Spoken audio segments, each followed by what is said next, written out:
There is no perfect book, and there never can be. So with that in mind, these are books that I thoroughly enjoy, but the endings just didn't live up to the rest of the book. They left me wanting more. And the first two books on the list are by an author who I think is one of the best out there.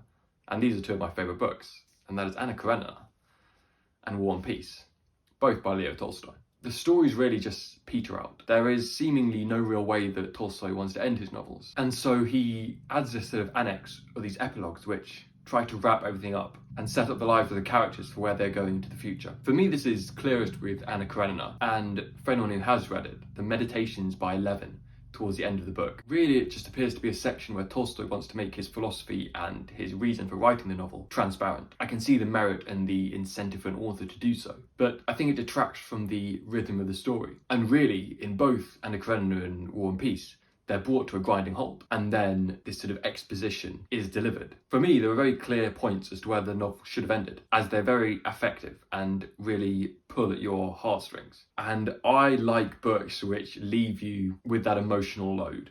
There's a reason that The Fratricides by Nikos Kazantzakis is one of my favourites, because it ends with that emotional punch. And I like that feeling of finish the book, just the feeling of that gut punch and trying to digest and sit with that. And I know that not everyone does. Some people want to know what happens next, but I just find that that never works. So particularly for Anna Karenina, but also with War and Peace, there is a moment where they've hit that emotional high, and I would like it to end there. I don't want it to wash away and be, in the end, not as impactful as it could be, as the ending is obviously the last place that we sit with the book, and to have that emotional resonance makes it more memorable, and for me is a better ending. Another quite popular classical author is Stendal, and in this case it's The Charterhouse of Parma and The Red and the Black. And he was a contemporary to Tolstoy, although writing in a different part of Europe. And I do find him a very similar author to Tolstoy, both in terms of the topics that he discusses, but also in terms of his characters. However, I would say that Stendhal's characters and stories are more fantastical,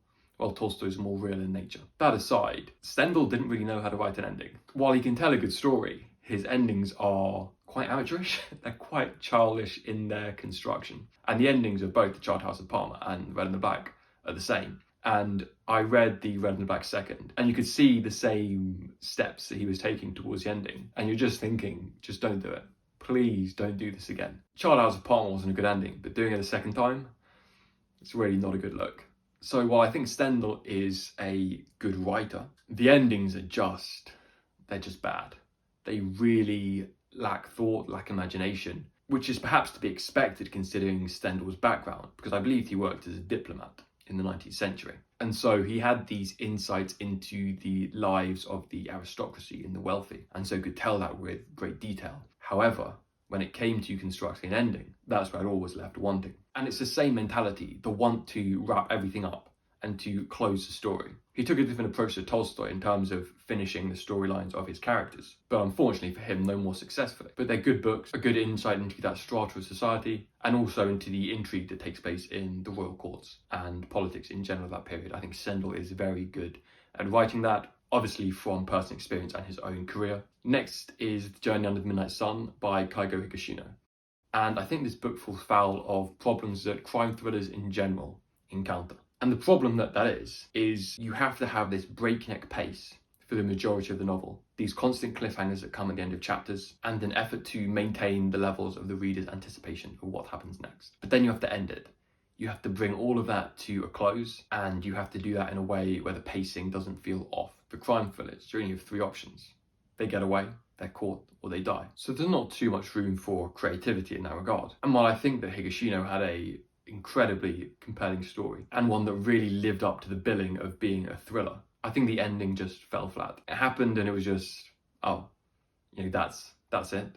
There's no further developments, there's no advancement upon this. It was very unsatisfactory and really detracted from the rest of the novel to an extent. In my experience, it's just a genre problem, as it's very difficult to bring thrillers to a close. It's not in the name of a thriller to end, really. The appeal is the continuation of the thrill. And in my opinion, I found that the ending of thrillers always paled in comparison to the rest of the novel. But it just goes to show the strength of the rest of the novel, that it can still be considered one of my favourite books, despite the lacklustre ending. Next is a book that I read recently, which was Still Me by Jojo Moyes. I thoroughly enjoyed it as a change from classics. It was much lighter reading. I suppose for me it was the sitcom of books, just something comforting to read. I thought it was perfectly serviceable, It all made sense, it all tied together well, and there was a great end to the story within the book. It just wasn't the ending. And this was another case of falling victim to the genre, where it went down the exact route that it was expected to go down. And its finish was the picture-perfect ending for this genre. And that's fine. I think there's no problem with that. It's more a shame that there was a subversion that took place prior to that, which I thought, oh great, I like this direction it's going, I like this ending, I wish it ended here, and then it continued. Not the worst thing that can happen, it was really just meeting expectations in terms of the ending, made worse by the fact that it had a better ending prior, but overall, still a good book, and I'm not happy about it, I'm not mad about the ending. And the final book is one that I thoroughly enjoyed, and it's not that I don't like the ending, it's just, I don't know what to make of it.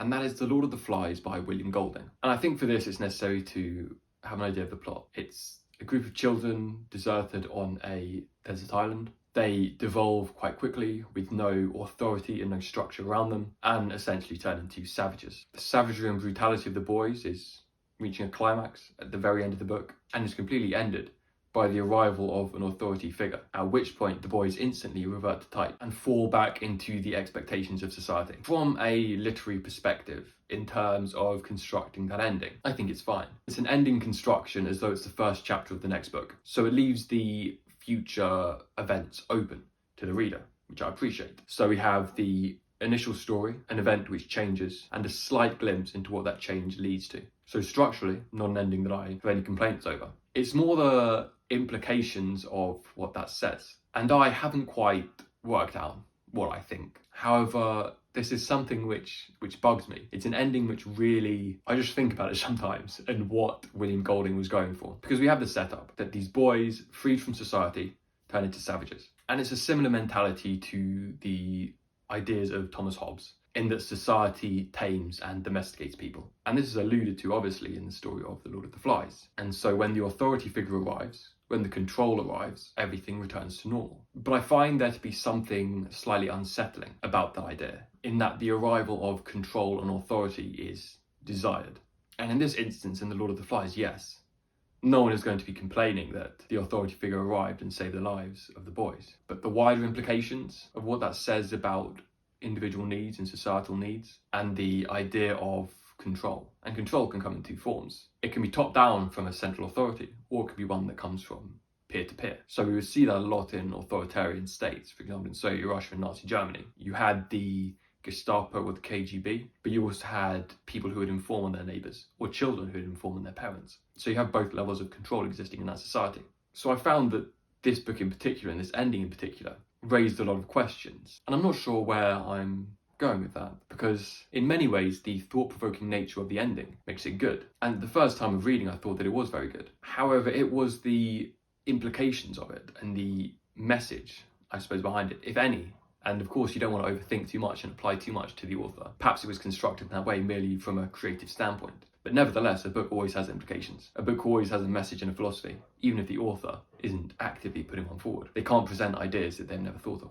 And the difficulty with this as well is that I never want to detract from a book's literary merit based on personal prejudices and personal beliefs. A book can disagree with me, and I can disagree with it entirely in the philosophy and the ideas that it's putting forward, but that doesn't detract from it. That should never make it a bad book. So this is a difficult one really in terms of The Lord of the Flies, and perhaps it really is testament to how great a book for me that it is, because it really tests you in terms of your understanding and appreciation of human nature, whether you agree with Rousseau or whether you agree with Hobbes, or where you fall in between. It's a book that I don't think I'll be able to ever fully, truly understand, and maybe to that extent appreciate in its fullest, as the grey area that it walks along means that there can't be a decisive verdict taken upon it, at least in my eyes. So does that make it a bad ending?